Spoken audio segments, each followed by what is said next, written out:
తమ్ముడు, మనుషుల్ని బట్టే జాలరిగా చేస్తాను నిన్ను అన్నాడు దేవుడు.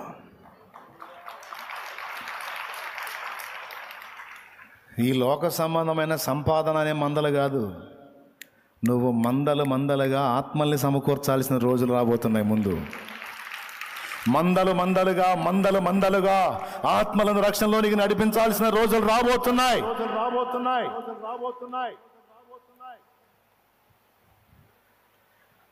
దేవుని వాక్యం ఇది గుర్తుపెట్టుకో. నీ నిరీక్షణ నిష్ఫలం అనుకుంటున్నావా? నీ ఎదురు చూపు వ్యర్థం అనుకుంటున్నావా? నా తండ్రి నీ ఎడల కార్యం చేస్తే సంవత్సరాలు, నెలలు కాదు, క్షణాలు పట్టదు కార్యాలకి. నువ్వు ఉన్న స్థితిలోనే ఉంటాను అనుకుంటున్నావా? నువ్వు పడున్న స్థితిలోనే నిన్ను అక్కడే పడుండనిస్తాడు అనుకున్నావా? గుర్తుపెట్టుకో, టైటిల్ రాసుకో, ఉండనీయడక్కడ, ఉండనీయడు. అలాగే ఎంతకాలం నాకు ఇది, ఎంతకాలం అన్న నీ ప్రశ్నకు సమాధానం అట్టే కాలం ఉండదు, ఉండనీయడు.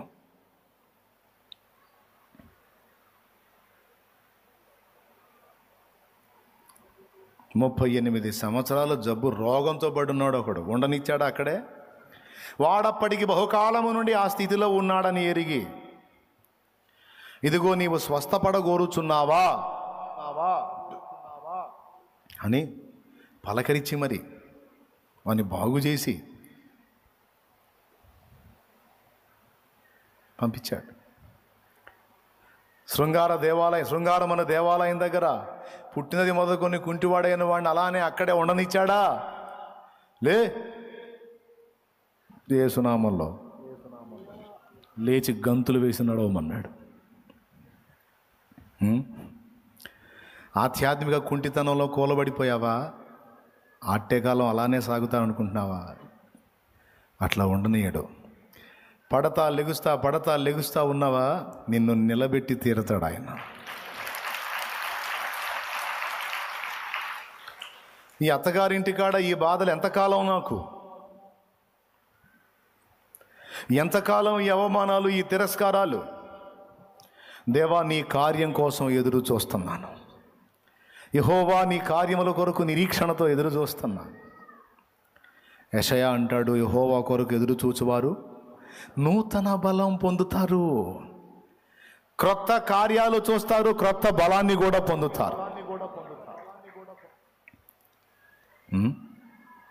ఎవరెవరు ఏ స్థితిలో పడున్నారో ఒక్కటే మాట ఈరోజు దేవుడు చెప్పమన్న మాట. నేను ఈ స్థితిలో పడున్నాను, నా గతి ఏంది అని అడిగిన వారికి ఒక్క ముక్క చెప్పవా ఈరోజు అన్నాడు. అది చెబుతున్నా. ఏంటంటే, నువ్వు ఏ స్థితిని గురించి వాపోతున్నావో ఆ స్థితిలో నిన్ను అక్కడే ఉండనియను అని ఆయన మాట్లాడుతున్నాడు. నీ ఇష్టం.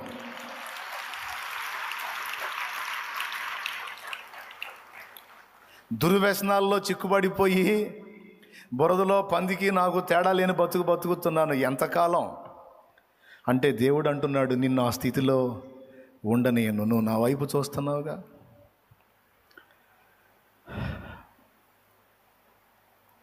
నీ వల్ల కాదని ఎరిగి నా కోసం చూస్తున్నావుగా.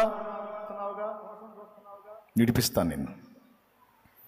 ఆ బంధకాల్లోంచి నిన్ను బయటికి తీసుకొస్తాను. దీనికి బైబిల్లో ఎన్ని ఆధారాలు. బబులోను చెరలోనే తన బిడ్డలను వదిలేశాడా? అక్కడే ఉండనిచ్చాడా? తెచ్చాడుగా. ఐగుప్తు చెరలోనే ఉండనిచ్చాడా? తెచ్చాడుగా. జైల్లోనే యోసేపును మ్రగ్గనిచ్చాడా? తెచ్చాడుగా. చెప్పు, ఎవరి గురించి చెబుతావు? ఎక్కడో అక్కడే వదిలేశాడా? ఒక కొలికి తెచ్చాడా? చెప్పండి. నిన్ను దేడు మరి. నువ్వు ఈరోజు అనుభవిస్తూ ఆక్రోశిస్తున్న పరిస్థితుల్లోనే నిన్ను ఉండనిస్తాడా? ఉండనీయడుగాక ఉండనీయడు.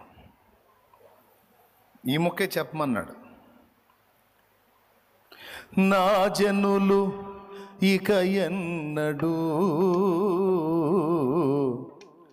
సిగ్గుపడరంటివే. లేమిలో, దరిద్రతలో, అప్పుల్లో పీకల దాకా మునిగున్నాను. ఇంతేనా? శుభవార్త. అందులో నిన్ను ఉండనీయను అంటున్నాడు ఆయన. దీర్ఘకాలిక రోగంలో పడి ఇక్కడ కొట్టుకుంటా ఉన్నాను. ఏమిటి సంగతి? ఆయన నీతో మాట్లాడు. నీవు ఇప్పటికే బహుకాలము నుండి ఆ స్థితిలో పడి ఉన్నావని ఆయన ఎరుగును. ఇదిగో ఆయన నిన్ను లేవనెత్తబోతున్నానని చెప్పమన్నాడు.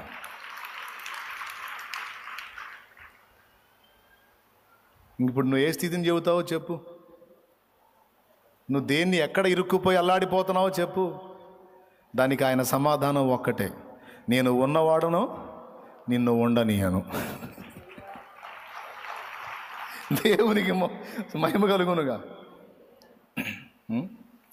మా అమ్మ కూడా వచ్చి కూర్చుంది. మా అమ్మ కూడా శుభవార్త.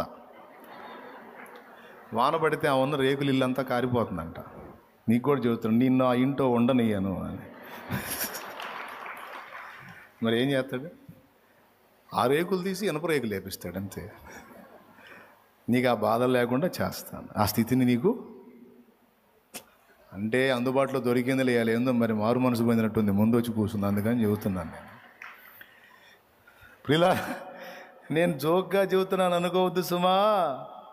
హలో, పరిశుద్ధాత్మ స్వరమే.